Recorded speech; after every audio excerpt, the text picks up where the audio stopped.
Hi everyone. Today we'll be discussing the next topic in the same unit, that is the unit number 3 of inorganic chemistry. So the topic of discussion today is solvation of ions and the solvation energy. So before going to the new topic, let us revise whatever we have discussed in the previous lesson or in the previous lecture. So in the previous lecture we have discussed about the lattice energy. So we have defined lattice energy in the two ways. So lattice energy was the energy released when exact number of the gaseous cations and anions combine to form 1 mole of the solid ionic crystal is called as the lattice energy. इसी का अगर हम reverse बोलेंगे तो हमने बोला था कि अगर एक सॉलिड लैटिस क्रिस्टल है उसको ब्रेक करने के लिए हमको जितनी एनर्जी लगती है into its respective gases ion cations and anions, उसी को हमने क्या कहा था, उसी को कहा था लैटिस एनर्जी. क्योंकि लैटिस एनर्जी जो है वो लैटिस बनते वक्त बाहर आती है, इसीलिए we represent it with a negative sign. Right, then we have discussed about the factors affecting the lattice energy. तो उसके लिए हमने एक formula देखा था, right, that was the Born-Landay equation, right. So on the basis of that equation we have seen that the lattice energy, it is directly proportional to the charges of the cations and anions. तो जितना ज़्यादा charge रहेगा cation का या फिर अनायन का, उतनी ही ज़्यादा जो है वो लैटिस एनर्जी रहेगी. Then we have seen an inverse relationship between the interionic distance and the lattice energy. So whenever the interionic distance between the cations and the anions are decreased, the lattice energy is increased, right. And last was the what was that? That was the Medellin constant. So Medellin constant was also directly proportional, and Medellin constant tells us about the geometry and the coordination of the cations and the anions, है ना. तो इतने factors हमने discuss किए थे. Then we have discussed about the determination of the lattice energy using the Born Haber cycle, है ना. Experimentally हम लैटिस एनर्जी नहीं निकाल सकते, इसलिए थर्मोडाइनमिकली हम उसको निकालेंगे by using the born-Haber cycle. तो वहाँ पे हमने लिया था एग्जाम्पल सोडियम क्लोराइड का, है ना. सोडियम मेटल है, क्लोराइड जो है वो हैलोजन है. तो सोडियम का सबसे पहले मेटल से कन्वर्ट होगा गैशियस में, गैशियस से बनेगा कटायन. क्लोरीन गैस है लेकिन it is in the form of a molecule, तो सबसे पहले डिसोसिएशन होगा, फिर गैशियस एनायन बनेगा, और फिर कटायन और अनायन जो है वो मिलके क्या बनेगा, it will form a crystal lattice. And then we have discuss certain numericals. I hope आपने सारे न्यूमेरिकल्स जो हैं वो सॉल्व किए होंगे और आपको वो समझ में आया होगा. So the numerical was solve on the basis of a very basic equation, that was the we have discussed about the Hess's law here, right. So वही उसी के बेसिस पे हमारा इक्वेशन था. So जो फॉर्मेशन एनर्जी है, right, that is the delta HF, that was equals to the addition of all the energies. जैसे dissociation energy थी, है ना. देन क्या हुआ था, डायरेक्टली सब्लिमेशन एनर्जी थी, आयनाइजेशन एनर्जी थी, है ना. देन इलेक्ट्रॉन अफिनिटी थी, एंड दी लैटिस एनर्जी जो बाहर निकली थी. ये सारी बातें वहाँ पे इन्वॉल्व थी. So delta H F was equal to the addition of all these energies. इसी के बेसिस पे हमने न्यूमेरिकल सॉल्व किए थे. So this is all about the previous lecture. So let us move forward to the next lecture or the next topic, that is the solvation of ions and the solvation energy. So now here the first question comes, what do you mean by the solvation? अब ions क्या है ये मैं नहीं बताऊंगी क्योंकि हम काफ़ी दिनों से यही डिस्कस कर रहे हैं. And then the next terms comes is the what is the solvation energy. So let us see them in the detail. So you can see here I have given you a beautiful picture of the solvation of ions. So now whenever the ionic solid, है ना, you can see here white, this is the ionic solid, whenever it is dissolved in a particular solvent, है ना. Solvent कुछ भी हो सकता है, water हो सकता है, इथेनॉल हो सकता है, मिथेनॉल हो सकता है, anything it can be, right. So whenever this solid ionic solid is dissolved into the water, what will happen? जो ये आयोनिक क्रिस्टल में जो कटायंस और अनायंस हैं, सबसे पहले क्या होगा, उनका डिसोसिएशन होगा. So you can see first the dissociation happening here. This is dissociation यहाँ पे अभी हुआ नहीं है, right. So this is the ionic crystal. इसका you can see here, you can see certain, just a second.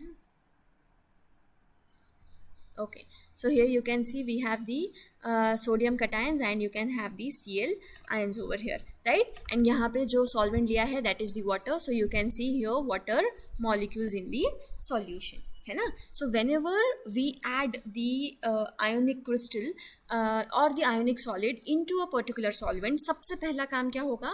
There will be the dissociation of the cations and the anions. ये जो pink वाले हैं they are the anions, है ना? So सबसे पहले dissociation होगा, but ये जो cations और anions हमको मिलेंगे ये freely exist नहीं करेंगे. Why? Because इस solution जो है उसके अंदर solvent के भी molecules रहेंगे, राइट और ये जो cations और anions हैं this will be attracted by the solvent molecules. Okay, so that is why the cations and the anions they cannot stay freely or they cannot exist freely in the solution. Now the interaction of the solvent with the cations and the anions is called as the solvation. ठीक है, तो solvation क्या है? ये जो cations और anions का ये जो सॉल्वेंट मॉलिक्यूल्स हैं इनके साथ जो भी इंटरेक्शन होगा उसको हम कहेंगे सॉल्वेशन. अगर सॉल्वेंट जो है वो वाटर है ना, if the solvent we are using is water, so जो भी इंटरेक्शन होगा cations और anions का वो किसके साथ होगा? वाटर के साथ. तो तब हम सॉल्वेशन को सॉल्वेशन ना कहते हुए हम उसको कहेंगे हाइड्रेशन. ओके, सो ऐसे जो इंटरैक्शंस हैं ये सिर्फ पोलर सॉल्वेंट्स में ही होते हैं, right? So now a question comes, what do you mean by the polarity? So let us see what do you mean by the polarity. So taking it via with the help of the water. Okay, so you can see here it is a water molecule, you have oxygen and you have the two atoms of the hydrogen. So you can see, we all know that oxygen stays in the right hand side of the periodic table and hydrogen is at the left hand side. So दोनों के बीच का electronegativity difference जो है वो बहुत ही ज़्यादा है. क्योंकि दोनों का इलेक्ट्रोनेगेटिविटी डिफरेंस ज़्यादा है इसीलिए there is a partial negative charge on the oxygen and a partial positive charge on the hydrogen. ऐसा क्यों हुआ? क्योंकि ऑक्सीजन और हाइड्रोजन के बॉन्ड के जो इलेक्ट्रॉन्स हैं they are attracted towards the oxygen. As you can see ये इलेक्ट्रॉन्स जो हैं इनको यहाँ रहना चाहिए था बट वो यहाँ नहीं रहते हुए दे आर हियर, है ना. Why this is? Because oxygen की इलेक्ट्रोनेगेटिविटी ज़्यादा है इसलिए उसने इलेक्ट्रॉन्स को अपनी तरफ पुल किया, राइट, अट्रैक्ट किया. इसीलिए ऑक्सीजन के पास ये दो इलेक्ट्रॉन्स हैं इसलिए ऑक्सीजन के ऊपर नेगेटिव चार्ज और पार्शियल नेगेटिव चार्ज और हाइड्रोजन के ऊपर पार्शियल पॉजिटिव चार्ज. इसीलिए इसको हम कहते हैं पोलर नेचर. जब भी इलेक्ट्रॉन्स किसी एक एटम के तरफ ज़्यादा शिफ्टेड रहेंगे उसे हम कहेंगे पोलैरिटी. ओके, सो इसके वजह से क्या हुआ? यहाँ पे पार्शियल नेगेटिव चार्ज आया तो ये cations को अपनी तरफ अट्रैक्ट करेंगे और हाइड्रोजन के ऊपर पार्शियल पॉजिटिव चार्ज आया तो ये anions को अपनी तरफ अट्रैक्ट करेंगे. So they will form and there will be an electrostatic attraction between the partial negative charge of the solvent and the positive charge of the cation और vice versa. Okay, so this is all about the polarity. So now to understand the process of the solution in detail, so let us consider the dissociation of the sodium chloride in water. So मतलब क्या discuss कर रहे हैं हम? We are discussing hydration over here, है ना. So let us see what happens whenever we'll add NaCl in the water. सबसे पहले क्या होगा? उसका dissociation होगा. NaCl will get dissociated into sodium cations and the chloride anions. As you can see here, NaCl solid will give you Na plus aqueous and the Cl minus aqueous. Now what will happen? जो भी Na plus aqueous हमको मिला है, जो भी cations जो हैं हमको मिले हैं, they will be surrounded by the water, so there will be x water molecules, है ना. अब क्योंकि सोडियम जो है वो पॉजिटिव है, so these positive that is the cations will be attracted by the negative part of the water molecules. So negative part कौन है? Oxygen. Therefore it will be attracted by the water and hence it will form a complex pair that is the sodium and the water का यहाँ पे हमको complex मिलेगा. Similarly each chloride ion जो है, chloride is an anion तो उसके ऊपर नेगेटिव चार्ज है तो वो वाटर के पॉजिटिव चार्ज की तरफ अट्रैक्ट होगा. सो वाटर का पॉजिटिव चार्ज किसके पास है? Hydrogen. Therefore it is surrounded by the water molecules with the hydrogen atom facing towards it. So Cl plus YH2O we will get a new complex that is ClH2O. यहाँ पे X की जगह होना चाहिए Y. Okay. So let us see this via a image, तो ज़्यादा अच्छे से समझ में आएगा. So you can see here, I have took a beaker. Just a second. Okay, so I took a beaker over here. In that I have water and उसके अंदर मैंने सोडियम क्लोराइड ऐड किया. सो जैसे ही मैंने सोडियम क्लोराइड ऐड किया तो सबसे पहले क्या होगा, सोडियम क्लोराइड जो है वो डिसोसिएट होगा Na+ और Cl- में. ठीक है. सो you can see here the negative one is the chloride and the positive one is the sodium. So this is the sodium and this is the chloride. Now this is the water molecule. So water molecule को oxygen की तरफ है negative charge and hydrogen की तरफ है positive charge. अब क्योंकि cation is positive इसलिए वो ऑक्सीजन की तरफ से अट्रैक्ट होगा and will get a water molecule getting attracted towards the cation in this manner, right? वही anion जो है वो negatively charged है, so water के positive charge उसकी तरफ attract होगा. So I have the positive, that is hydrogen, getting attracted towards the negative charge, right? So this is what happens. So now let us see the cation and the anion, how it looks as a solvation sphere. So I'll discuss what is solvation sphere very fast. सो यहाँ पे आप देख सकते हैं we have chlorine. So chlorine chloride ion है हमारे पास, so that is negatively charged. तो वो हाइड्रोजन जो है, हाइड्रोजन पे डेल्टा पॉजिटिव है तो उससे वो अट्रैक्ट हुआ है एंड ऐसा अपने को सॉल्वेशन स्पीयर मिलेगा.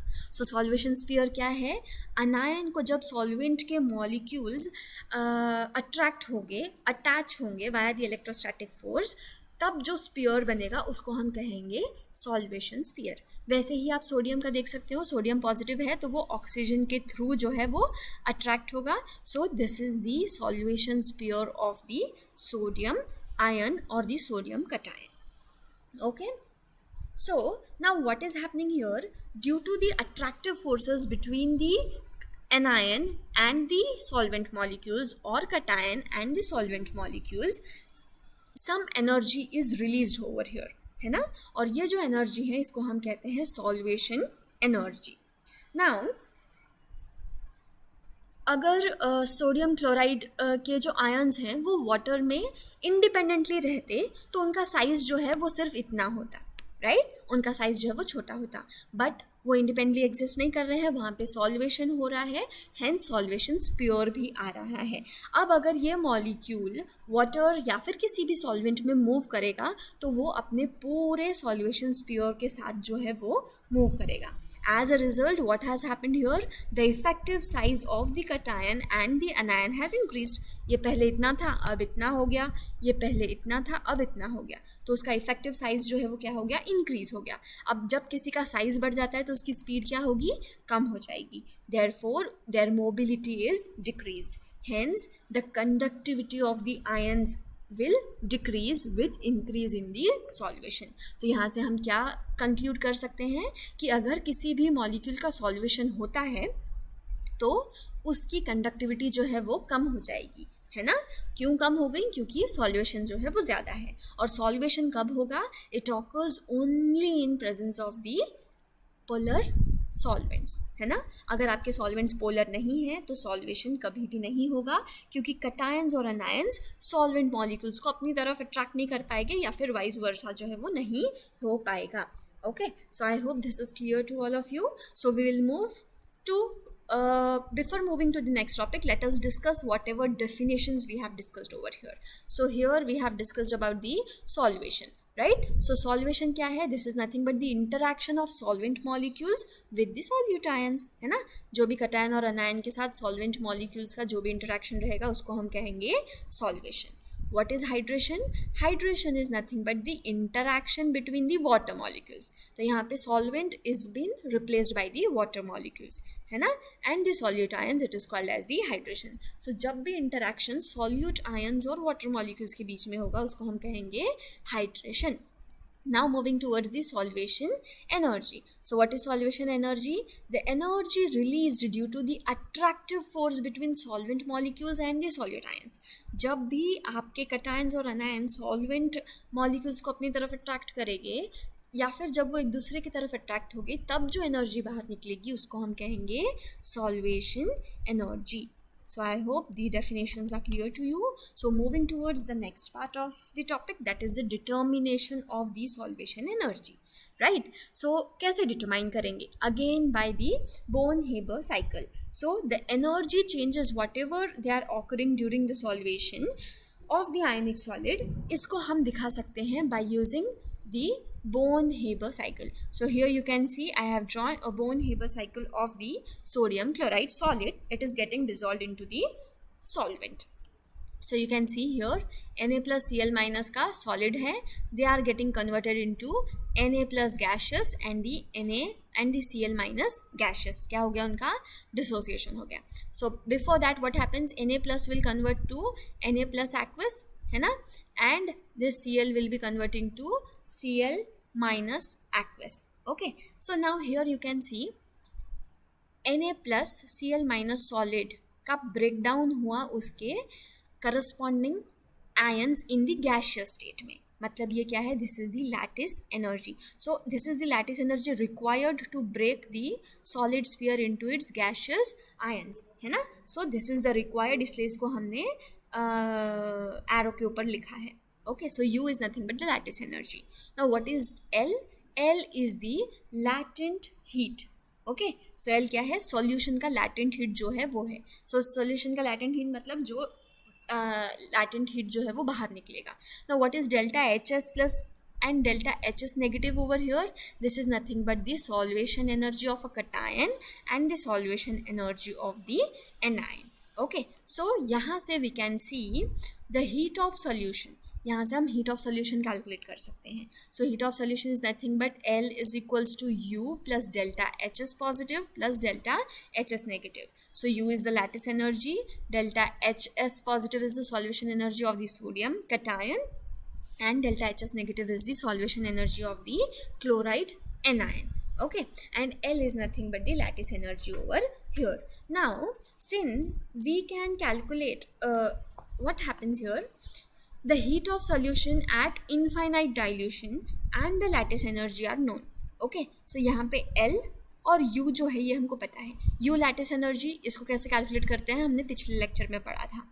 L जो है that is the heat of solution at infinite dilution, ये भी हमको पता होता है. सो जब हमको ये दोनों बातें पता है, so we can calculate the solvation energies of the cation and the anion. So this is the use of the Born Haber cycle. तो यहाँ पे हम क्या कर सकते हैं? डिटर्मिनेशन ऑफ सॉल्वेशन एनर्जी कर सकते हैं.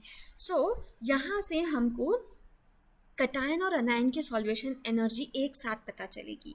लेकिन अगर मुझे सिर्फ कटायन की सॉल्वेशन एनर्जी निकालनी है या फिर सिर्फ अनायन की सॉल्वेशन एनर्जी निकालनी है तो मैं नहीं कर सकती हूँ.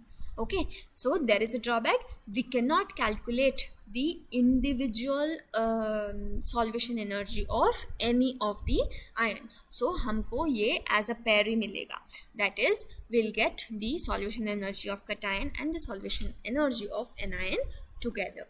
Okay, so remember the formulas. So we have L is equals to U plus delta HS positive plus delta HS negative. So यहाँ पे delta HS is not sublimation, it is the solution energy. Okay, so be careful with the terms.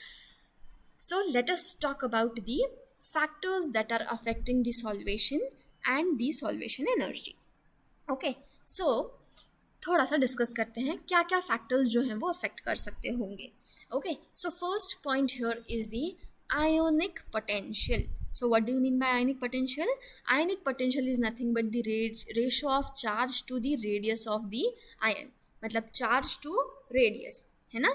Charge divided by radius of an ion is nothing but the ionic potential. So इसका मतलब ये है कि किसी भी ion पे जितना ज़्यादा चार्ज रहेगा, राइट? अब किसी भी आयन पे जितना ज़्यादा चार्ज रहेगा, ओके, ज़्यादा चार्ज मतलब नेगेटिव हमेशा कम रहता है, पॉजिटिव चार्ज हमेशा ज़्यादा रहता है अगर आप स्केल पे जाओगे. सो यहाँ पे मोर इज़ द चार्ज, मतलब we are talking about the positive charge. अब किसी पे भी पॉजिटिव चार्ज कब आएगा? जब वो अपना इलेक्ट्रॉन देगा, है ना, जब वो लूज़ करेगा. और जब वो अपना इलेक्ट्रॉन लूज़ करेगा तो उसका साइज जो है वो कम होगा. So more is the charge, smaller is the radius of an ion. जितना बड़ा चार्ज रहेगा उतना छोटा उसका आयन रहेगा, and hence more is the ionic potential. तो आयनिक पोटेंशियल क्या रहेगा, ज़्यादा रहेगा. So now what is the relation between the ionic potential and the solvation energy. So जैसे ही charge density decreases the solvation energy increases. Okay, so whenever the charge density increases the solution energy increases. मतलब किसी भी ion पे जितना ज़्यादा charge रहेगा वो उसका solution energy उतना ही ज़्यादा रहेगा. Okay, so let us discuss the sum of the solution energy or the specifically hydration energy of certain ions. So here you can see we have sodium, magnesium and aluminium. So sodium पे 1 का charge होता है, magnesium पे 2 positive, aluminium पे 3 positive. तो सबसे छोटा जो है वो कौन रहेगा यहाँ पे, एल्यूमिनियम. सबसे ज़्यादा चार्ज जो है वो Al3+ पे है. So we have seen as the charge density increases the solvation energy also increases. बराबर. सो यहाँ पे यू कैन सी सोडियम की हाइड्रेशन एनर्जी सबसे कम, एल्यूमिनियम की हाइड्रेशन एनर्जी सबसे ज़्यादा. क्यों? क्योंकि चार्ज जो है वो यहाँ पे बढ़ रहा है. Okay, now next will discuss with the increasing radius. So यहाँ पे आप देख सकते हो you have lithium, sodium, potassium, rubidium and caesium ions, है ना, सबके ऊपर एक पॉजिटिव चार्ज है. सो ये क्या हो रहा है, they are coming down the periodic table. तो क्या हो रहा है, वहाँ पे शेल जो है वो ऐड हो रहा है, therefore size is increasing. So here you can see ionic potential is ratio of charge to radius, यानी कि रेडियस डिनोमिनेटर में है. मतलब आयनिक पोटेंशियल और रेडियस का जो रिलेशनशिप है वो इनवर्स है. मतलब जितना ज़्यादा रेडियस रहेगा उतनी कम उसकी हाइड्रेशन एनर्जी रहेगी.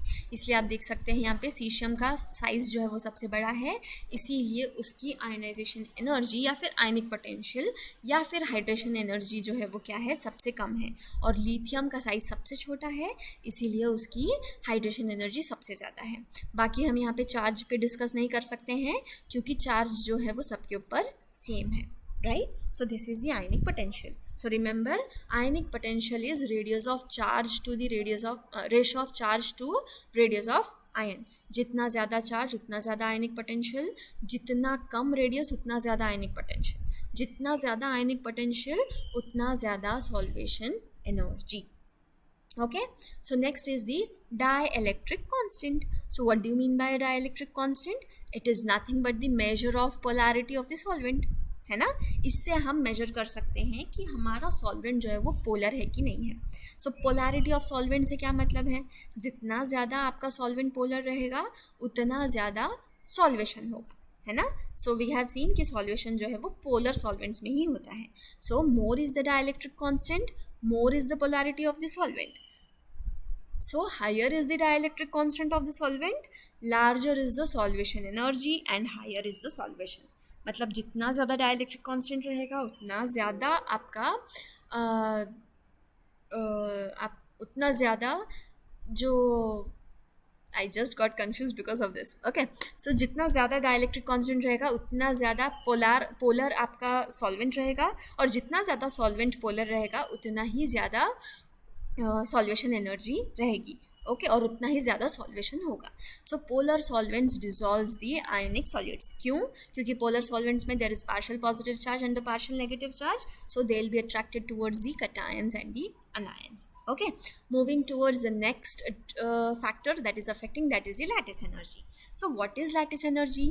Lattice energy is the energy required to break the solid crystal into its corresponding cations and anions in the gaseous state. बराबर. सो अगर मुझे किसी भी आयोनिक सॉलिड को डिज़ोल्व करना है तो उसकी लैटिस एनर्जी कम होनी चाहिए, है ना, ताकि वो जल्दी से डिज़ोल्व हो जाए और मुझे बहुत ज़्यादा एनर्जी नहीं देनी पड़े. सो मेरा एम क्या है कि लैटिस एनर्जी सबसे कम होनी चाहिए, तो ही जल्दी से वो डिसोसिएट होंगे और सॉल्वेशन होगा, है ना. और सॉल्वेशन एनर्जी कैसी चाहिए, हमको ज़्यादा चाहिए. So for the separation of ions from each other, energy equal to the lattice energy has to be supplied.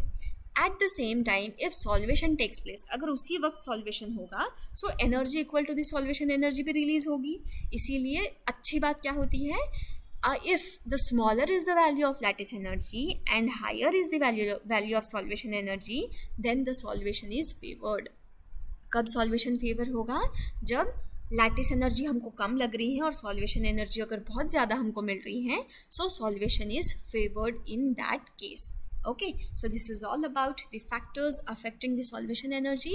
So here I'll conclude this lecture.